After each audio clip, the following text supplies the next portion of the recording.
Just a nurse. That's what Dr. Hargrove called her when she wasn't close enough to hear it, but Megan O'Brien heard everything. She always did. The way conversation stopped when she approached the nurse's station. The way residents looked through her instead of at her.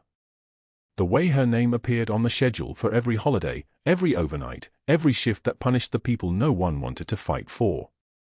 But she didn't flinch at the dismissal. Not outwardly. Not where anyone could see. Oak Creek Memorial's emergency department hummed with the particular electricity of a Portland Thursday morning, ambulance bay doors cycling open and closed, monitors beeping their constant surveillance of human fragility, the ventilator in Trauma Bay 3 hissing like something half alive. Megan arrived at 6:16 a.m., 14 minutes before her shift officially began, the same way she'd arrived for the past 7 years. Quiet. Early. Invisible. Her locker was on the 3rd row, 4th from the left, positioned perfectly where she could see who entered the break room without turning her head. She'd chosen it deliberately. Situational awareness was muscle memory that didn't fade, even when the uniform was scrubs instead of combat fatigues. She opened the door, the hinges clicked softly, and the smell of old metal mixed with the vanilla of her daughter's forgotten protein shake bottle hit her immediately. She made a mental note to throw it away before it fermented into something worse. Behind the protein shakes, behind the spare stethoscope and the stack of nursing journals she read at 3 a.m. when sleep wouldn't come, sat the duffel bag. Grey canvas. Military issue. 17 years old and still bearing the faint impression of a name tape that had been carefully removed. She didn't open it.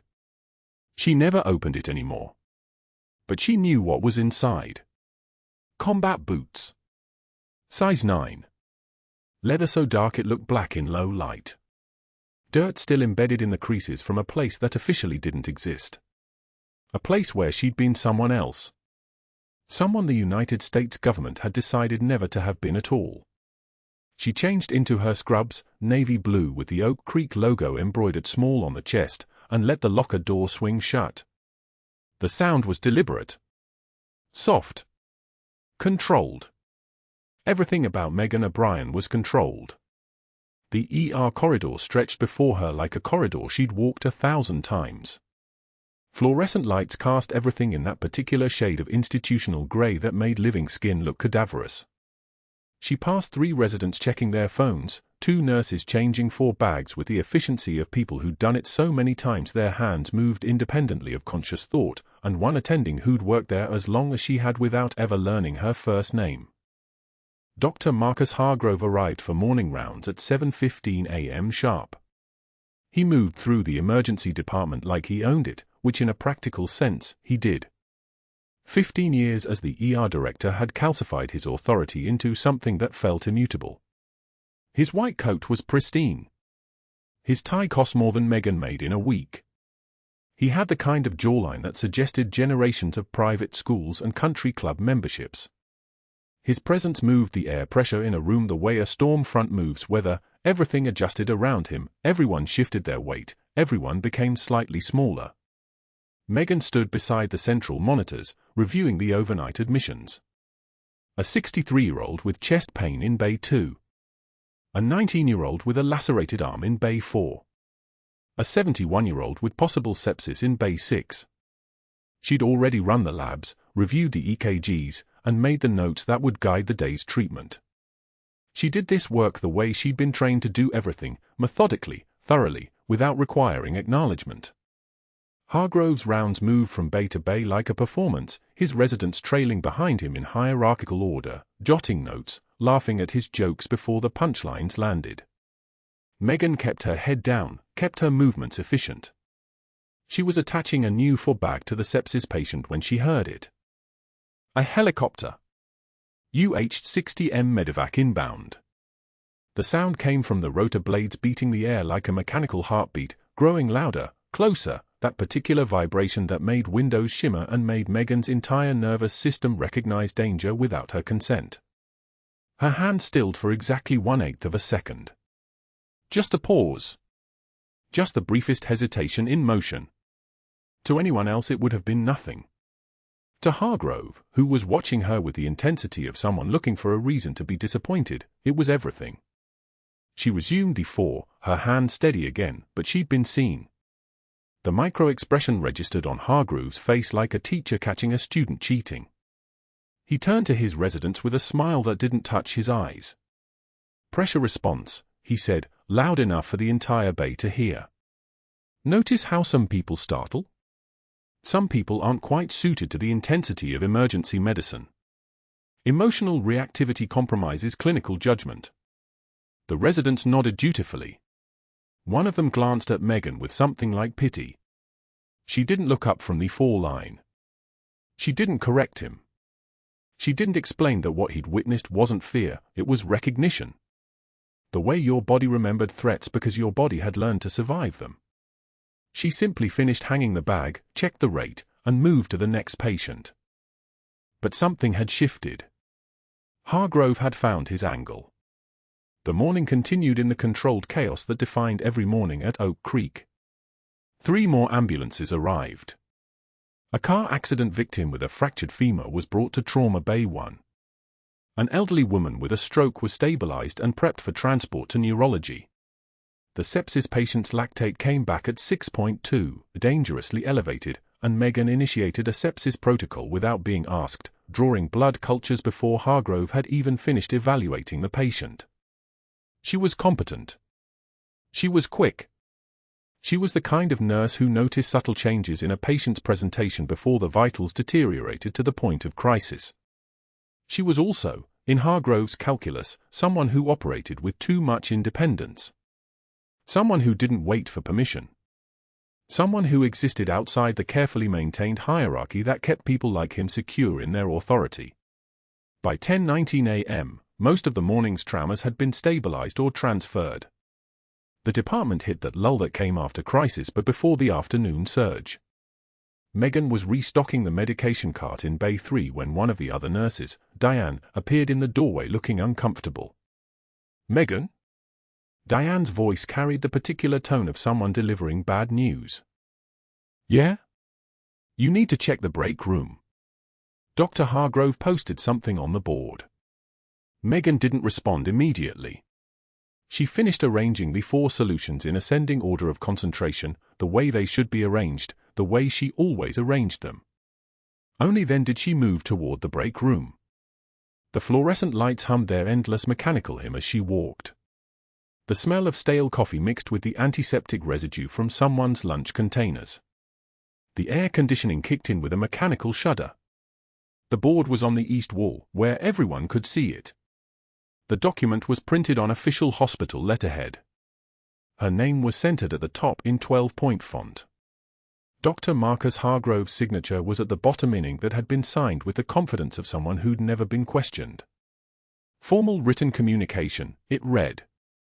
Insubordination and failure to respect chain of command. The words cited her independent response to the sepsis protocol. The exact moment this morning when her hands had initiated treatment without waiting for Hargrove's explicit instruction. The pause during the helicopter landing, which had been characterized as emotional unsuitability for emergency medicine. Her failure to laugh at his jokes during rounds.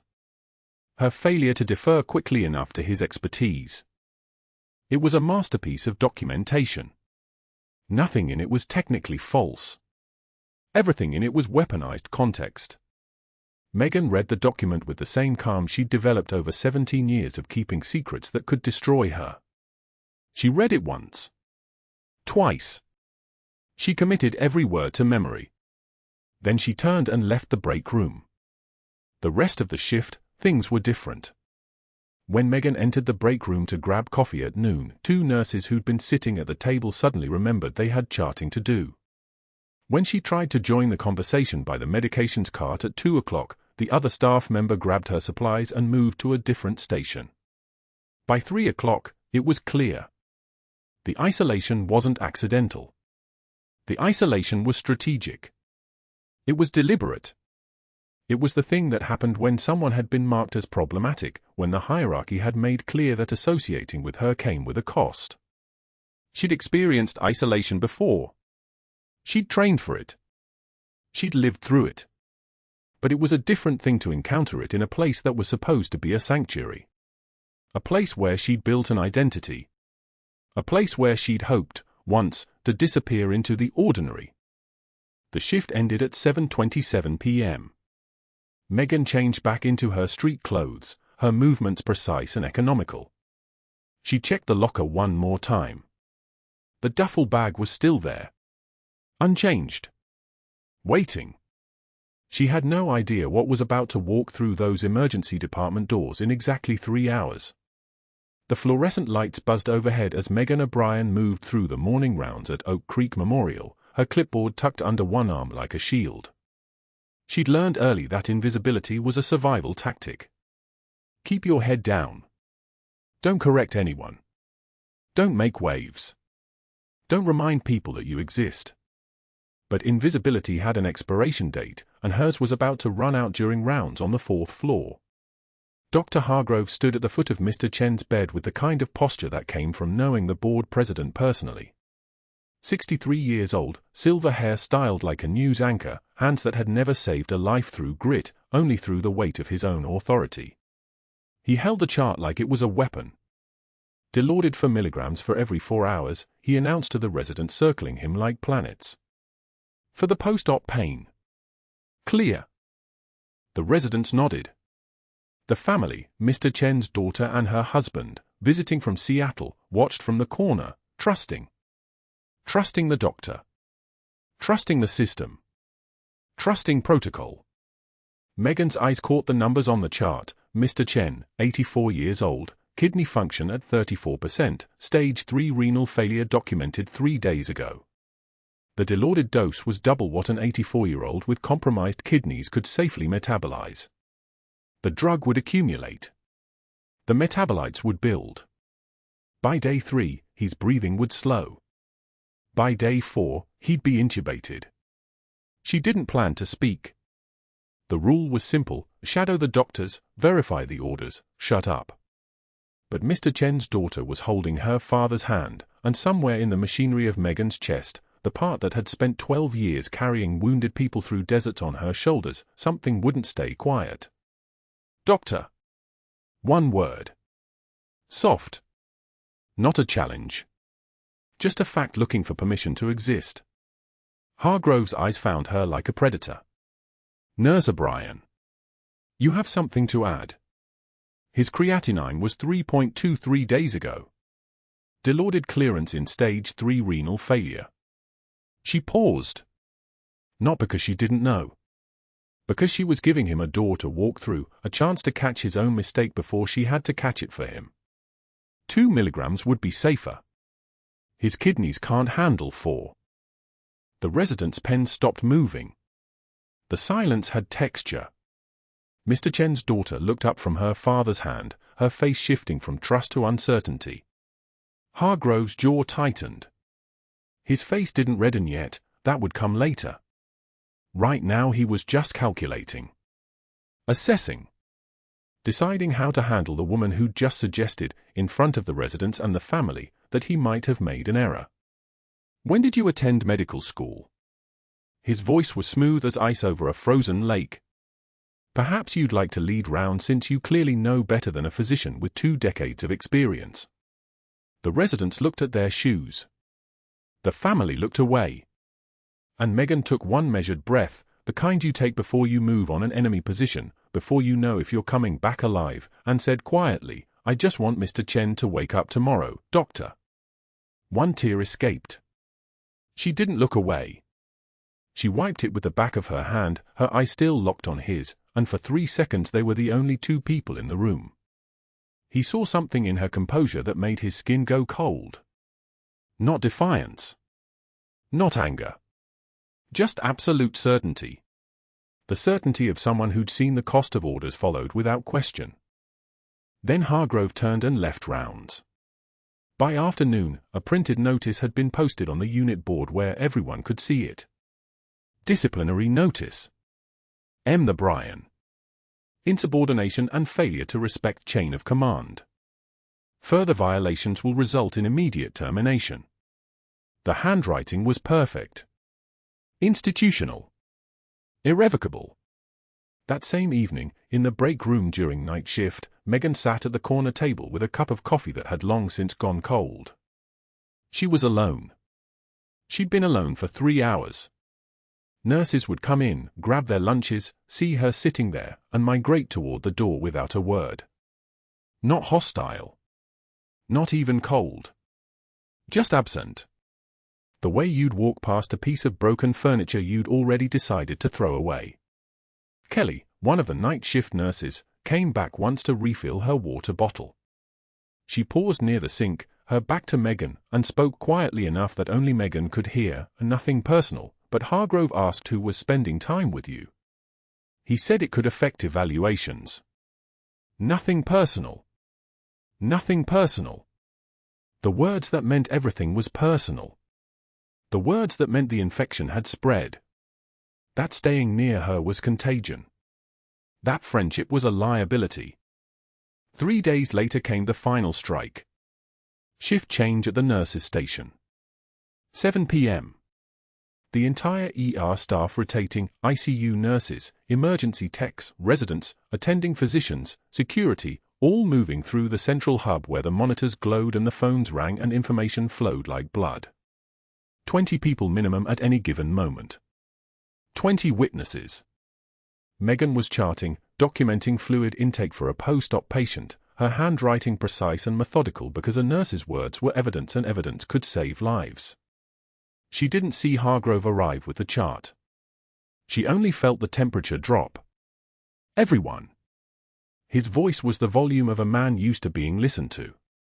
I want you to see this. This is what happens when someone oversteps their scope. When someone forgets their role in the hierarchy. Megan's fingers stilled on the keyboard. Around the station, work stopped. The monitors kept beeping. The ventilators kept whooshing. The hospital kept working around the moment that was about to destroy someone. You are just a nurse, Ms. O'Brien. He said it like it was an animal's classification. Like it was the only truth that mattered. You are not a doctor. You are not making medical decisions. You need to remember your place before you hurt someone. Is that understood? The silence was so complete you could hear the fluorescent lights humming their electric song above. Megan's hands were gripping the edge of the desk hard enough that her knuckles had gone white, but her face was still. Composed. A person carved from stone. One measured breath. In. Hold. Out. One tear escaped, just one, tracking down her cheek in a perfectly vertical line. She wiped it with the back of her hand without looking away from him, her gaze steady and level, and when she spoke her voice was so quiet that people leaned forward to hear it. I remember exactly what my place cost, Dr. Hargrove. Do you remember what yours cost you? The words landed like a grenade with the pin pulled. Nobody moved. Nobody breathed. Hargrove's smile, the one that was supposed to feel winning, vindicated, superior, turned glacial.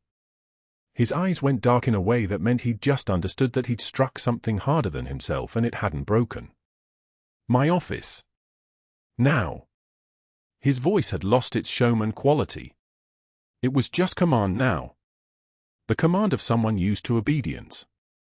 Megan stood up and moved toward his office with the kind of walk that made people step out of her way without knowing why.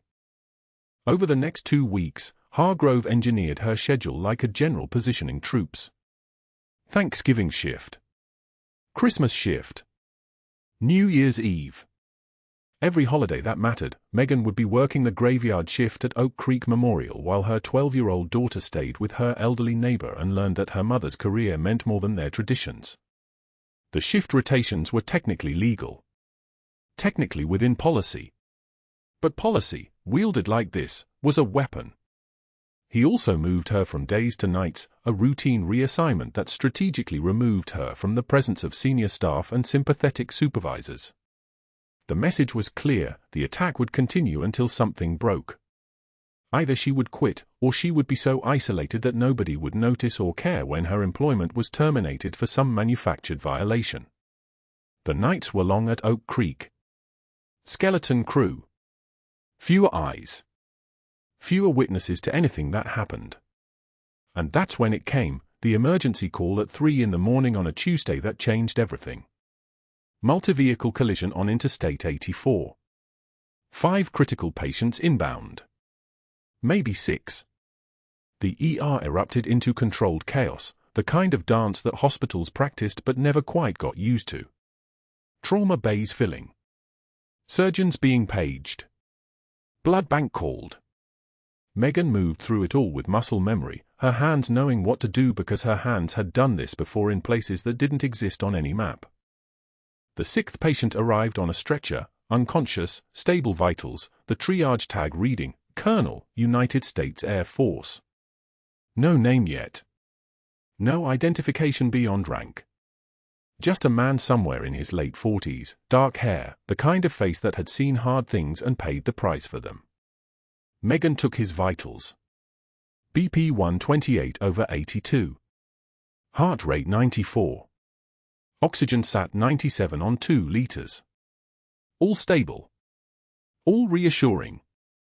All perfectly normal for someone who should have been fine.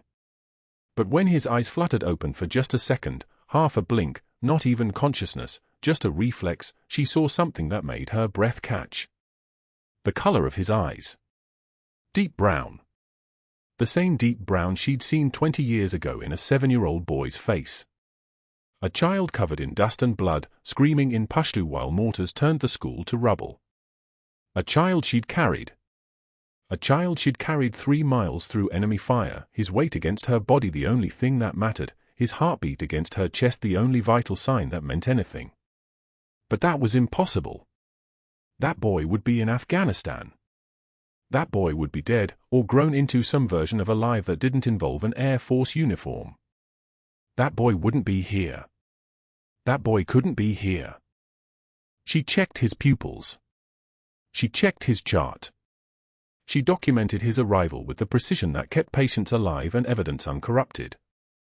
And she pushed the moment away, the way you push away the things that don't fit into the world you're supposed to be living in. The colonel was admitted to ICU for observation. Stable. Stable. Stable. The monitors said he was fine. Dr. Hargrove barely glanced at him, more interested in the board member's wife with chest pain in Bay 4, the kind of patient that came with social currency and board gratitude. Megan checked on the colonel during her rounds, moving between beds with the efficiency of someone who had nowhere else to be and nothing else that mattered. His chart showed all the right numbers. His vitals were all in the right ranges. But something was wrong. Something in the quality of his breathing. Something in the subtle tension in his face that suggested pain he wasn't expressing. At exactly 3 hours and 47 minutes after admission, the cardiac monitor at the ICU desk started alarming. Megan was 15 feet away when she heard it. She was moving before her brain finished processing the sound. The colonel's pressure was dropping. JVD visible. Muffled heart sounds. Cardiac tamponade, blood filling the pericardial sac, the protective layer around his heart squeezing it like a fist, stopping it from beating. The injury had been missed. Everyone had missed it. And in the next 4 minutes, if nothing changed, he would die on this bed while the woman who'd once carried him as a child watched it happen. The entire ER staff was gathering outside the glass walls of the ICU room. 20 people. 30 people. Watching. Dr. Hargrove arrived, stared at the monitor, and froze. The multi-vehicle pileup on I-84 eastbound sent 5 critical patients to Oak Creek Memorial in 11 minutes. Ambulance sirens wailed across the parking lot like a chorus of warnings.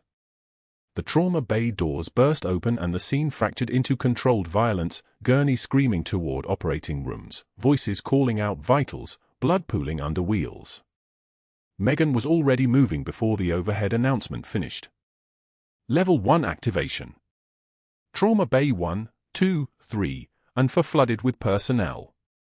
She grabbed a trauma shear from the wall mount, registered the blonde woman on the first stretcher, multiple compound fractures, BP 10560, alert, then moved to the second patient, an older man with a pneumothorax evident in his labored breathing and the way his chest wall moved in wrong directions. The nurses worked like a practiced organism, each person knowing their role without question. This was the Oak Creek that functioned, that healed, that didn't care about hierarchy or egos when lives were actually collapsing in real time. The sixth arrival came in on a backboard, unconscious, the paramedic rattling off numbers that made everyone pause. 63-year-old male, GCS4, multiple trauma, found unresponsive at the scene, ETA to your facility is 3 minutes, is on supplemental oxygen and we have 2 large bore 4s running. The triage tag read Air Force Colonel. Megan was running to Trauma Bay 5 when she saw his face. The paramedics wheeled him past her at an angle that caught the fluorescent light just right. Olive skin. Dark hair matted with blood. And something in the architecture of his features, the shape of his nose, the distance between his eyes, the way his unconscious mouth fell slightly open. A memory surfaced like a pressure valve releasing after 20 years. She had held a boy's face like that once. A 7-year-old boy she'd pulled from rubble in Kandahar, coughing and crying, his school uniform torn and dust-caked. She'd carried him 3 miles through enemy fire while her unit provided suppressive cover and Kandahar afternoon heat pressed down like a physical weight. The boy's arms had felt impossibly small around her neck. His name had been Amir. He'd whispered it over and over, Amir, Amir, Amir, like a prayer. The colonel didn't move. The memories didn't move. Neither did Megan's hands as she helped transfer him to the bed in Trauma Bay 5. The patient labels read, Colonel James Harker, age 63, Air Force, emergency contact, Pentagon. She registered this information like a nurse, clinical and separate, but somewhere inside her chest a fuse had lit. This man's face was older now, weathered by 35 years of living that should have been impossible. The boy she'd saved was supposed to have gotten out. Was supposed to have built a life somewhere safe, somewhere far from the country that had tried to bury him. She was placing a hand on his shoulder, checking for clavicle fractures, when his vital signs on the monitor changed. The blip of rhythm became irregular. His oxygen saturation was dropping. 94, 91. 88. The nurses began moving faster. Someone was cutting away his shirt. Megan saw the entry wound on his left chest wall, a puncture wound she'd somehow missed in the chaos, and understood immediately what that meant, pneumothorax, possibly hemothorax, and if his heart was involved. Pumps failing, someone said. The monitor showed sinus tachycardia at 148, then irregular. Premature ventricular contractions beginning to cluster. His blood pressure was crashing, 90 55ths, then 78 42nds, then 65 40ths. The chest tube had been placed but it wasn't solving this problem. Something was wrong inside the pericardial sac. Megan had seen this pattern before. She'd seen it in Kandahar when a colleague took shrapnel inches from his heart and the blood accumulated inside the membrane that should have protected him. That man had been dead in 6 minutes. The colonel had maybe 5. Dr. Hargrove was frozen in the doorway. Not moving. Not ordering anything. Just staring at the monitor as if stillness might change the numbers.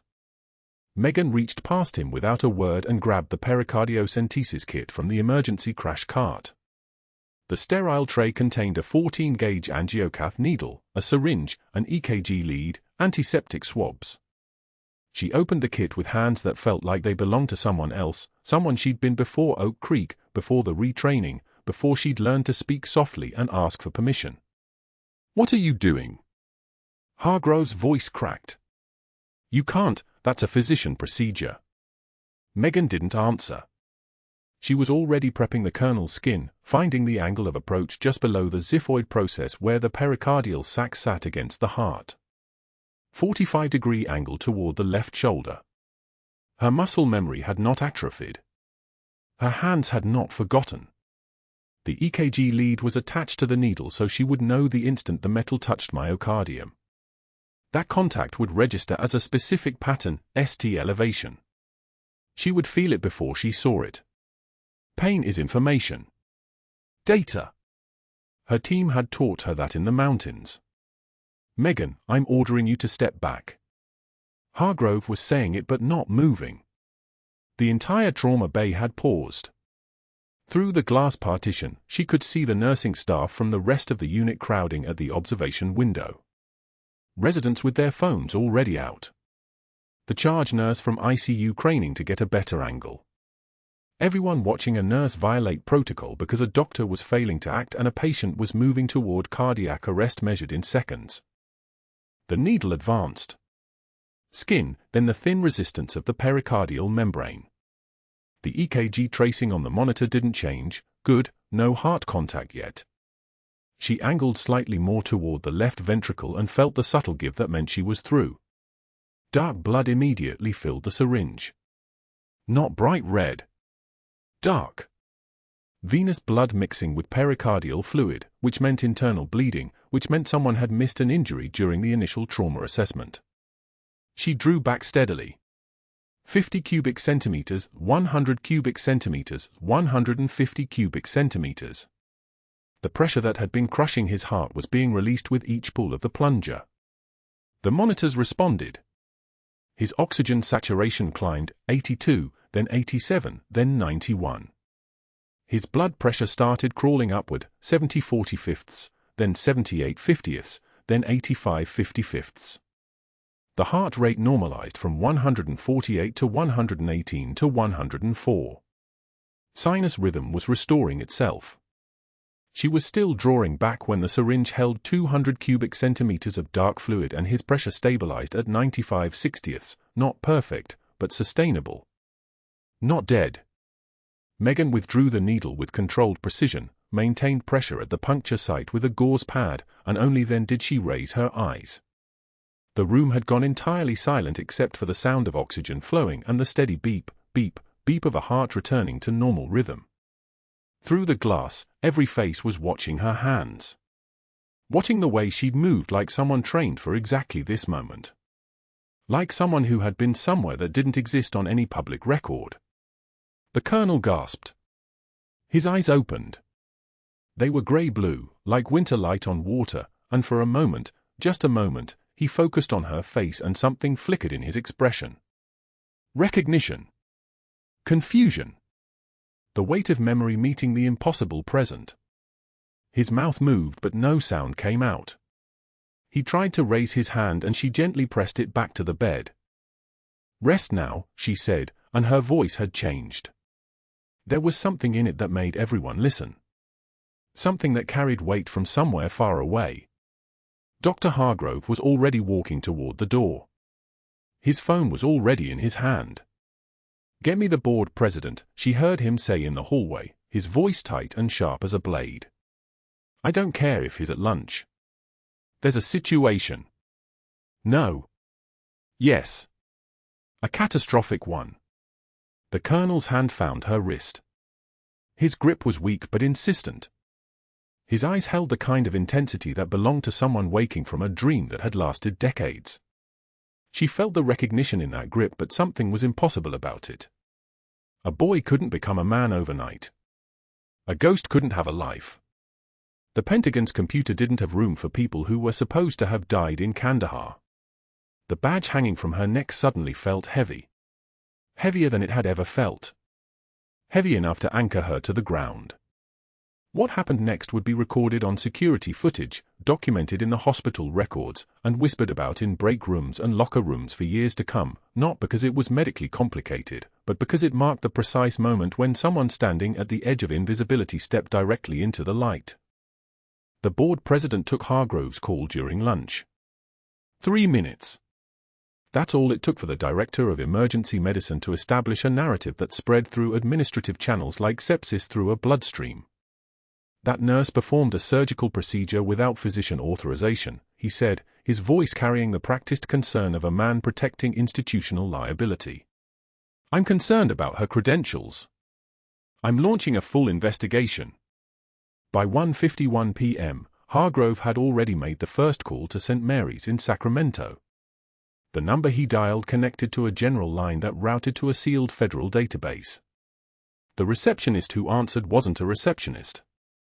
She was a Department of Defense liaison whose job was to field exactly these kinds of inquiries.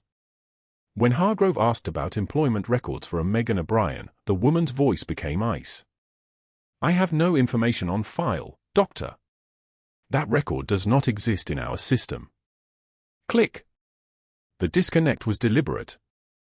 He tried Mercy General in Phoenix next. Same result. Different operator, identical script. No record. No history. No Megan O'Brien had ever worked there. Hargrove sat in his office, mahogany desk, leather chair that cost more than most nurses earned in a month, and felt something shift beneath him. The covers were supposed to be perfect. The DoD had promised perfect. That was when he called the state licensing board. By 2:13 p.m., an outside investigator named Patricia Keene was walking through Oak Creek Memorial's hallways with a tablet and a mandate. Hargrove had handed her a folder thick with allegations. Practicing medicine without authorization. Falsifying credentials. Pattern of insubordination and scope violation.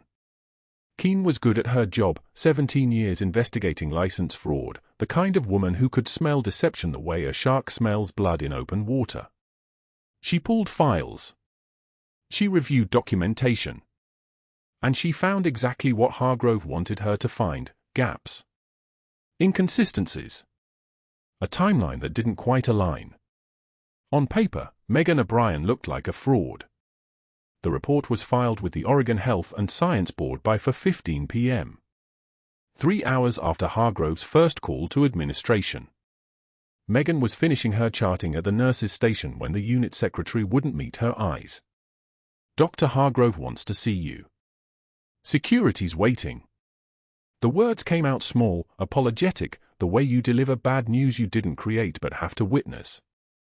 Around her, colleagues suddenly became very focused on their computer screens. The ER hummed with its usual mechanical rhythm, ventilators, monitor beeps, the pneumatic hiss of automatic doors, but the social space around Megan had gone silent. She didn't walk to his office. She was walked. Security on both sides. Her personal items in a cardboard box, a coffee mug, a photo of Emma, the trauma shears she'd carried for 12 years.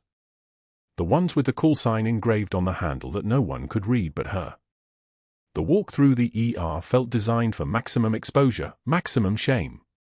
Past the trauma bay where the colonel was sitting up in bed, awake now, his face a map of confusion when he saw her. Wait, but the security guards didn't slow. They couldn't hear him. Or they chose not to. Hargrove's office was cold. Institutional. He sat behind his desk with 2 security officers flanking like marble statues. His voice came out smooth, rehearsed, the way a prosecutor delivers a closing argument he's already won. You performed a surgical procedure without physician supervision. You violated every protocol we have. Every standard of care. He opened a folder. Tapped it twice. I've contacted your previous employers. I'm finding some very interesting inconsistencies in your work history. St. Mary's in Sacramento has no record of you. Neither does Mercy General in Phoenix. Megan's blood ran cold. Not because she was afraid, fear was a tool she'd learned to compartmentalize 15 years ago. Cold because she understood instantly what this meant. Those covers were supposed to be airtight. The DoD had assured her they were airtight. Someone had breached protocol. Someone had asked questions that forced the machine to respond. And when the machine responded, it meant eyes were now on her. I filed a formal report with the state licensing board accusing you of falsifying credentials and practicing medicine without authorization, Hargrove continued, his voice carrying the weight of finality. Your badge is deactivated as of this moment. These officers will escort you out. He didn't look at her while he said it. That was intentional too. The cruelty of a man who'd rehearsed this moment and wanted to deliver it without the discomfort of her eyes. The perp walk through the ER was silent except for the sound of her shoes on tile. 1, 2, 3, 4. Past the nurse's station where colleagues found sudden interest in their paperwork. Past rooms where patients didn't understand why security was flanking the woman who'd just saved their neighbor's life. Past the colonel, who tried to stand despite his full lines, his voice carrying command that made the security guards hesitate for half a second. "Senior Chief," but momentum carried them forward. The door slid open. Portland drizzle fell like it had been falling for hours. Megan sat in her Honda Civic for 20 minutes with the engine off. Rain drummed against the windshield in patterns that almost made sense if you stared long enough. Her hands gripped the steering wheel with the kind of pressure that would leave marks. She was trained for combat. For crisis. For the moment when everything went sideways and survival was the only calculus that mattered. But this was different. This wasn't combat. This was erasure. She got home at 5:43 p.m. Still in scrubs. Still carrying the weight of the morning that had started with her saving a man's life and ended with her losing the only life she was allowed to have. Emma found her at the kitchen table an hour later, crying into her hands in a way she hadn't allowed herself to cry in public. The 12-year-old padded down the stairs in her soccer uniform from practice. Megan had missed pickup, called the team mom who covered without asking questions, and the first thing she saw was the box of belongings. The ID badge on the table. The expression on her mother's face that made her small voice even smaller. "Mom? Why are you home early?" 5 words. That's all it took to break something that had held for 2 decades. Megan couldn't find language. How do you tell your child that the truth costs everything? That saving a life means losing yours? That sometimes the only way to protect the people you love is to lie about who you are, and sometimes that lie shatters anyway? Just a hard day, baby. But Emma saw the box. Emma saw the badge. Emma understood on some cellular level that something had shifted in the architecture of her world, and her face crumpled the way children's faces crumple when they realize their parents are human and fallible and breakable. She sat down at the table and took her mother's hand without asking questions, which somehow made it worse. Outside, rain hammered Portland like it was trying to wash something away. Inside, Megan held her daughter's hand and felt the weight of every decision that had led to this moment. 20 years of military service she couldn't speak about, a daughter who thought her mother was a nurse, a hospital that thought she was a fraud, and somewhere in the building she'd just been escorted from, a man waking up in a hospital gown who remembered her voice from a childhood that officially never happened. The next morning would bring FBI agents and declassified files and the moment when Senior Chief Petty Officer Megan O'Brien would stop being invisible. But tonight, in her daughter's small apartment in Portland, she was just a woman who'd lost her job and couldn't explain why without shattering the fragile architecture of safety she'd spent 12 years building. Emma squeezed her hand. "It's going to be okay, Mom." Megan almost believed her. The next morning, the hospital corridors felt different. Softer. Like the walls themselves were holding their breath. Megan hadn't slept. She'd sat at the kitchen table watching Emma sleep on the couch, one hand reaching out even in dreams, searching for something solid. By 6 a.m., Megan had showered away the stale smell of yesterday's scrubs and the smell of her own fear, something like pennies and rust. The shower water ran cold. That was fine. Cold was honest. She was standing in the break room, hands wrapped around coffee she wouldn't drink, when the door opened. 2 people. The first wore an FBI windbreaker that looked tailored for authority. The second was younger, military bearing so clean you could set a compass by it. The older one stepped forward with a tablet and an expression like winter. Senior Chief Petty Officer O'Brien. He didn't ask. He stated. The words landed with the weight of a rank most civilians had never heard, the kind of title that belonged to people with call signs and security clearances and ghosts in their personnel files. Megan's coffee cup stopped halfway to her mouth. Agent Morrison, Federal Bureau of Investigation. He extended a sealed folder. Operation Copper Canyon. Kandahar Province. November 2004. 3 operations. 11 enemy combatants neutralized. 47 civilian children extracted under fire. The Department of Defense buried it because half the children were related to government officials we couldn't admit we'd put in danger in the first place. He opened the folder with the deliberate precision of someone about to change the air pressure in a room. Your name appears on every document. All 3 operations. Every extraction. Every casualty count. The coffee went cold in her hands. The file was declassified at 0400 this morning. Specific request from the Pentagon.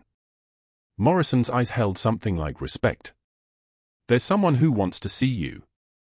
The colonel appeared in the doorway on unsteady legs, still bandaged from yesterday's emergency surgery, still moving like a man learning how to walk a second time. His hospital gown hung loose over the framework of someone who'd been rebuilt by machines and desperate medicine.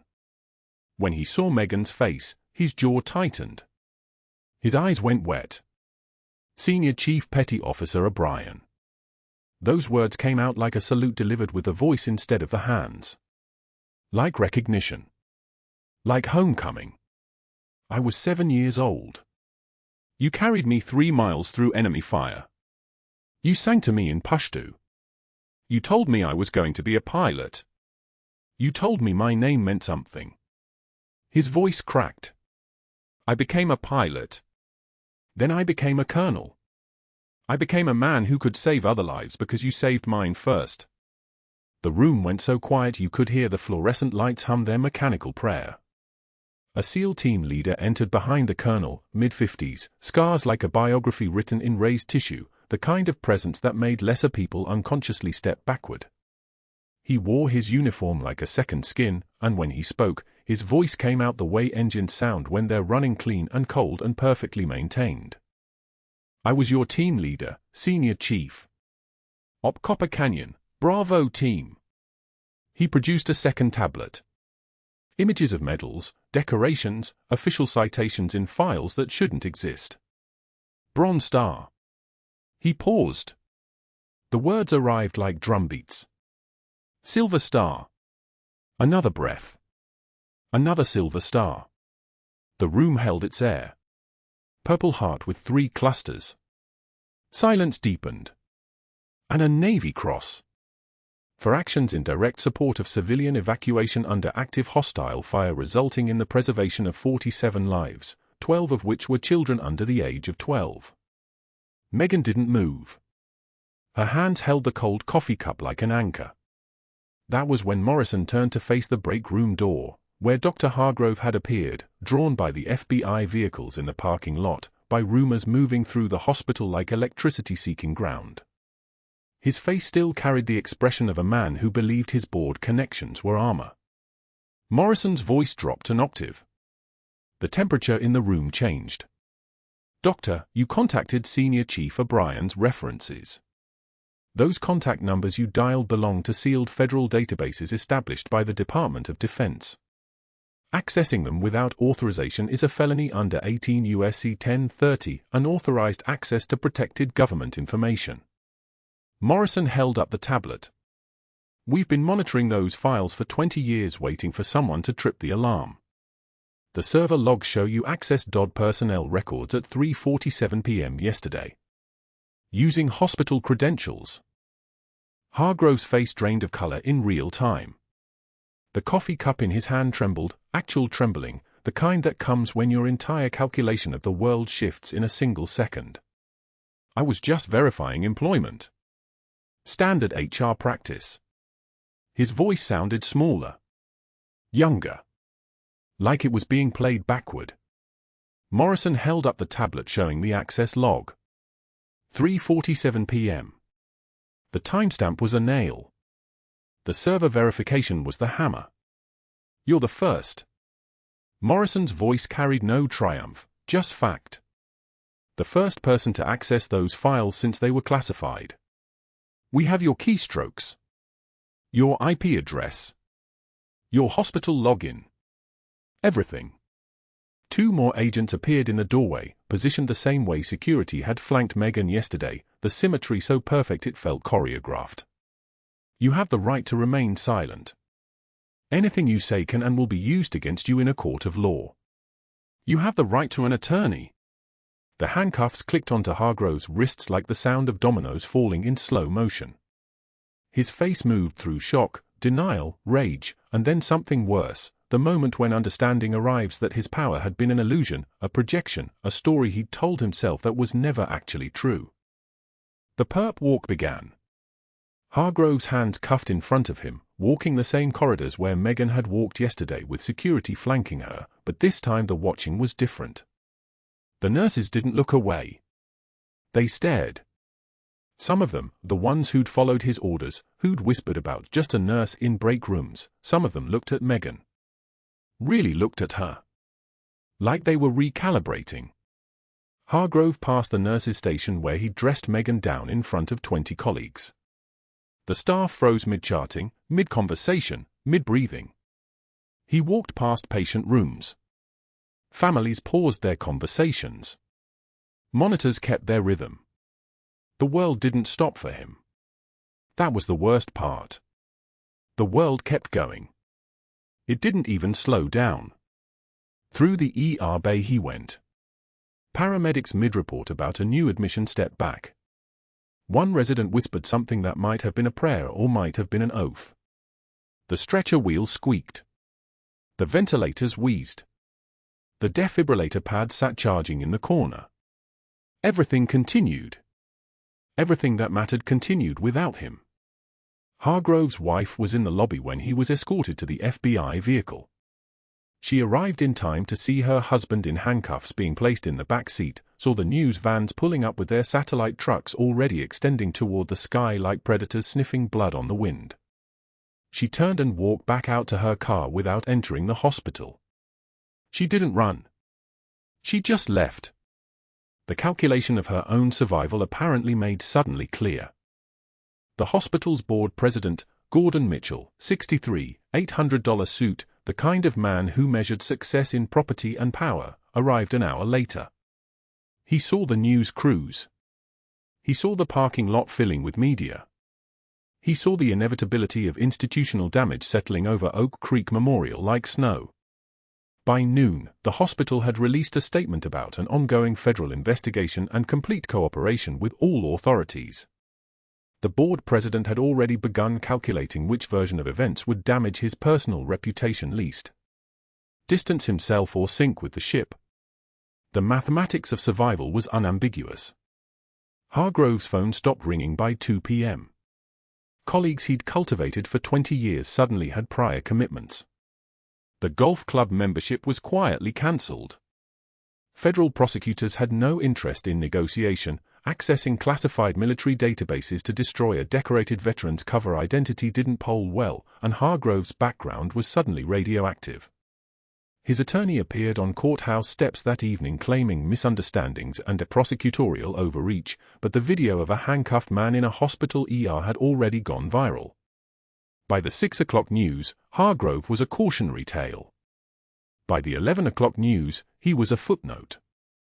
6 months later, the sun climbed through Arlington's autumn sky and touched the limestone walls of the Pentagon with the color of old bone. Megan stood in dress navy whites, the white she'd worn in photographs from a life that officially never existed, and waited for the Secretary of the Navy to pin the Navy Cross onto her chest. Emma stood beside her in a new dress the color of pearls, finally old enough to understand why Mom flinched at helicopters, why certain sounds triggered something ancient and careful inside her mother's chest. The Navy Cross was heavy. It was supposed to be heavy. Weight was the point. It was supposed to carry the measure of what had been done in darkness, what had been carried in silence, what had been denied in official documents and sealed in vaults that most people would never see. The Brigadier General, the 7-year-old boy now a man, now a leader of pilots, now a person whose life had hinged on a woman carrying him through enemy fire 20 years ago, read a letter from 47 people scattered across the world. 47 lives.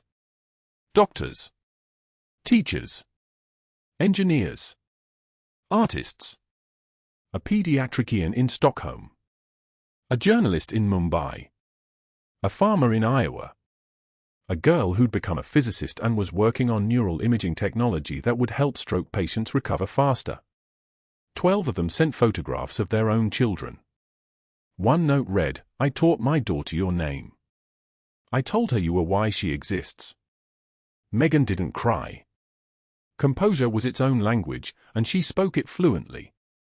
She returned to Portland on a Tuesday morning. Oak Creek Memorial's nameplate read Director of Emergency Medicine on the corner office overlooking the ER she'd been escorted from 6 months earlier. Gordon Mitchell had made the appointment personally, desperate to repair the hospital's image, desperate to demonstrate institutional wisdom, desperate to survive. Megan had accepted because some things required being inside the system to change them.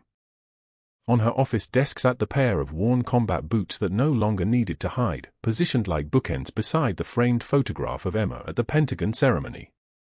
The office walls were bare except for one photograph: the SEAL Team, Op Copper Canyon, Bravo Team, November 2004. 14 faces. 12 of them had made it out alive. That ratio was better than it should have been. During her first staff meeting as director, Megan stood in front of the emergency medicine team and addressed them with a kind of calm that comes from surviving what they would never have to survive. The combat boots sat visible on her office shelf behind her, framed in morning light. We save lives here. That's the covenant. That's the reason every single person in this room chose this profession. Rank doesn't matter. Credentials don't matter. Hierarchy doesn't matter. What matters is competence, courage, and respect. For patients. For each other. For the work. Remember that. Her voice didn't sound like the voice that had apologized for suggesting better medicine. It sounded like the voice that had commanded a rescue in Kandahar. It sounded like someone who'd already paid the price for telling the truth. Later that evening, a new nurse, fresh out of orientation, nervous, not yet confident in her own skill, approached Megan on the ER floor with an attempt that had failed twice. I don't know what I'm doing wrong. Megan smiled. She rolled up her sleeves, revealing scars that decades of silence had kept hidden. Scars that told their own story. Scars that meant something. Sometimes the bravest warriors carry stethoscopes, not guns. Let me show you. She threaded the 4 in one smooth motion, the kind of motion that comes from 1,000 hours of practice, from training that had never been about civilian medicine, from competence that couldn't be hidden anymore. If you've ever been underestimated by someone who didn't know your actual value, if you've ever swallowed words that needed saying, if you've ever kept a secret that cost you everything, subscribe for more stories about the hidden strength in quiet people. Like this video. Comment, what would you have done in Megan's position? And share this with someone who needs to know they're stronger than they believe.